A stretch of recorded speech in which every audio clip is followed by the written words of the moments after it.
Assalamualaikum dan salam sejahtera. Bersama kami Berita di TV. Jangan lupa untuk follow Facebook Malaysia Deadline dan YouTube Deadline TV.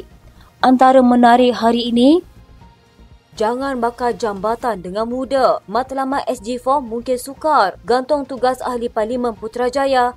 Tindakan biadab Razidin tidak wajar dibiar. Baiki UMNO sebelum kukuhkan hubungan dengan Pakatan Harapan.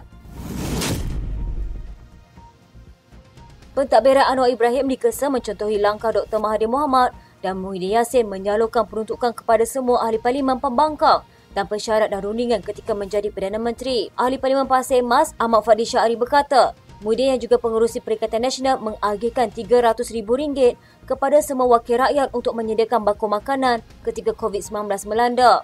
Mahathir pula ketika menjadi Perdana Menteri buat kali kedua pada 2018 mengumumkan RM100,000 kepada Ahli Parlimen pembangkang untuk urusan pusat khidmat masing-masing. Katanya selain itu, Menteri Besar dari Negeri PN memberi peruntukan pembangkang di negeri masing-masing tanpa berunding. Jadi apa lagi rundingan yang Perdana Menteri mahukan sedangkan kerajaan kata mereka stabil. Pada sidang Dewan Rakyat kemarin, Anwar membidas pembangkang kerana menuntut peruntukan Ahli Parlimen tetapi enggan berbincang dengan kerajaan bagi merealisasikannya. Menurutnya, kaedah rundingan itu sama seperti perlu dilalui Pakatan Harapan sewaktu menjadi pembangkang di era pentadbiran Ismail Sabri Yaakob. Timbalan Perdana Menteri Fadilah Yusof yang diberi mandat berunding dengan PN mendedahkan sehingga kini Ahli Parlimen pembangkang tidak menghantar surat memohon peruntukan di sebalik pelawaan kerajaan. Bagaimanapun Ahli Parlimen Kubang Kerian Tuan Ibrahim Tuanman mendakwa Ketua Whip PN Taqiyuddin Hassan telah berunding dengan Fadilah. Jika diberikan peruntukan, Tuan Ibrahim dan juga Timbalan Presiden PAS memberi jaminan mereka akan mengikuti prosedur perbelanjaan termasuk membuat laporan lengkap. Katanya, apapun pembangkang ketika ini akan tetap laksanakan tanggungjawab terhadap rakyat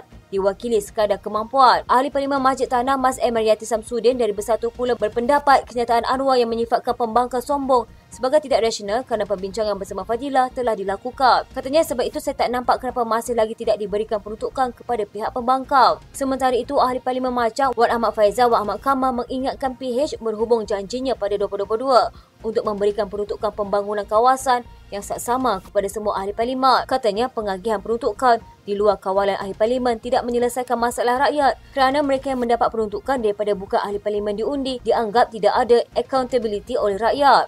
Contoh diberi kepada pegawai daerah, mereka ni bukan rakyat cari dan tidak diundi. Kami yang diundi, rakyat cari kami 24 jam. Seorang Ahli Parlimen PKR meminta kerajaan tidak memutuskan hubungan dengan muda yang diperlukannya bagi mendapatkan sokongan 2/3 untuk memindah perlembagaan persekutuan termasuk berhubung pengasingan kuasa peguam negara dan pendakwa raya. Ahli Parlimen Pasir Gudang Hassan Karim berkata, kerajaan pimpinan Datuk Seri Anwar Ibrahim perlu tahu membezakan pembangkang yang konstruktif dan destruktif apabila Syed Saddiq Syed Abdul Rahman tegas menyokong usaha Putrajaya melakukan perubahan berkenaan. Katanya, muda bukan parti pembangkang, kini bersifat destruktif yang membangkang hanya kerana mahu membangkang. Kerana itu, PH khususnya jangan membakar jambatan dengan mudah. Beliau berkata Syed Saddiq juga tidak mengikut Ahli Parlimen Perikatan Nasional yang keluar dewan beramai-ramai ketika ucapan penggulungan Perdana Menteri mengenai kajian separuh penggaraan rancangan Malaysia ke-12 walaupun peruntukannya sebagai Ahli Parlimen MUA ditarik. Katanya Perdana Menteri PH dan Kerajaan Madani tentu tidak perlu diajar tentang bagaimana untuk menangani kontradiksi atau pertentangan. Kontradiksi antara PH dan muda adalah kontradiksi yang bersifat air dicincang tidak akan putus atau cari-cari bulu ayam lambat laun bercantum juga. Kontradiksi ini adalah kontradiksi non-antagonistik. Pada 10 September, Syed Saddiq secara rasmi keluar daripada blok kerajaan menjadi kuasa ketiga sebagai protes terhadap keputusan melepas tanpa membebaskan Presiden UMNO Datuk Seri Dr. Ahmad Zahid Hamidi. Perikatan Nasional sekali lagi mengetengahkan naib yang di-Pertua Bas Bentong, Kasim Samad sebagai calon pilihan raya kecil Dewan Undangan Negeri Pelangai pada 7 Oktober ini. Timbalan Presiden PAS Tuan Ibrahim Tuanman yang mengumumkan perkara itu berkata, pemilihan semula Kasim disepakati oleh semua parti komponen PN. Katanya parti telah menerima senarai 3 calon. Kita baru bincang dalam Majlis Syura dan terima bahawa ketiga-tiga calon dari segi syar'i layak. Parti bincang siapa yang terbaik, kami tengok siapa yang paling dekat dengan pengundi.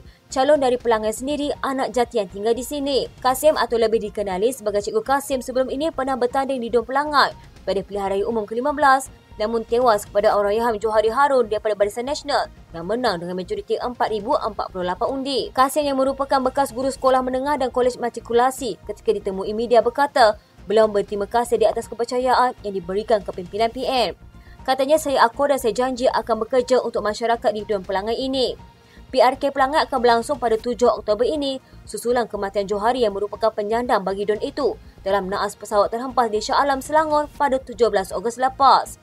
Suruhanjaya Pilihan Raya menetapkan hari penamaan calon pada 23 September ini, manakala 3 Oktober ditetapkan sebagai hari pengundian awal.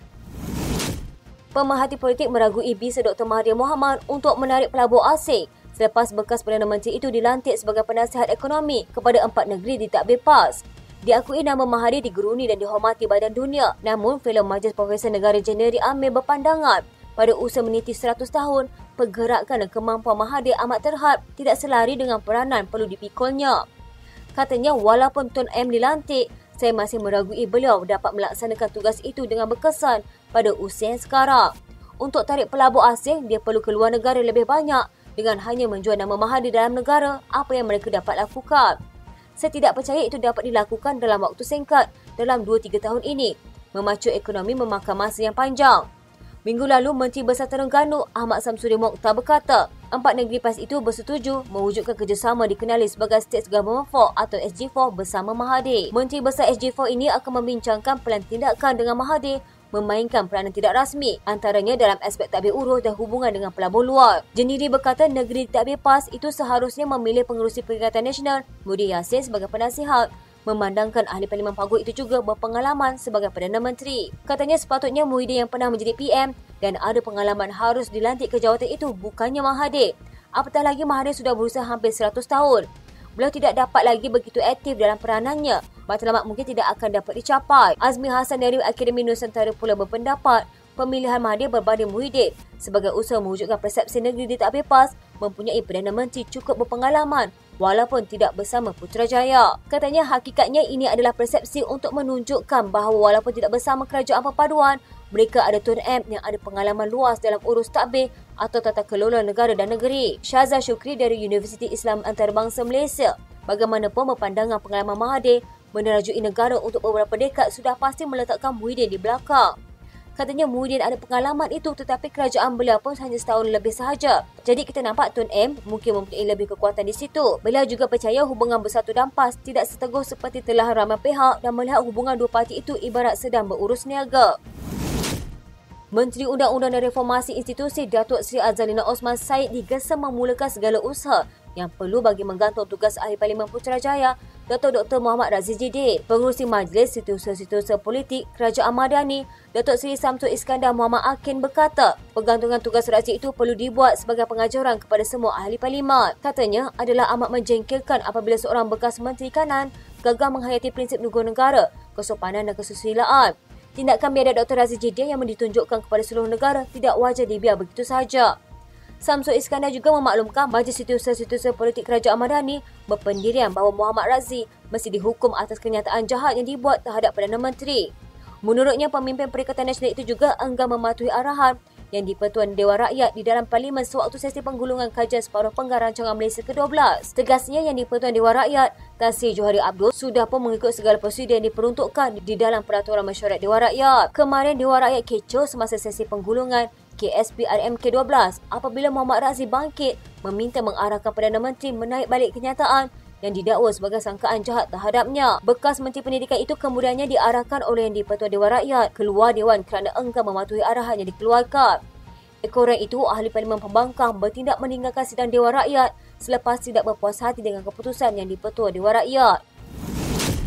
Seorang pemimpin pemuda mahu kepimpinan UMNO fokus pada usaha memperkukuh parti sebelum menambah baik hubungannya dengan Pakatan Harapan. Pengerusi Tetap Pemuda UMNO, Wan Akil Wan Hassan berkata, hubungan antara UMNO dan PH akan menjadi kukuh secara semula jadi jika UMNO sendiri kuat.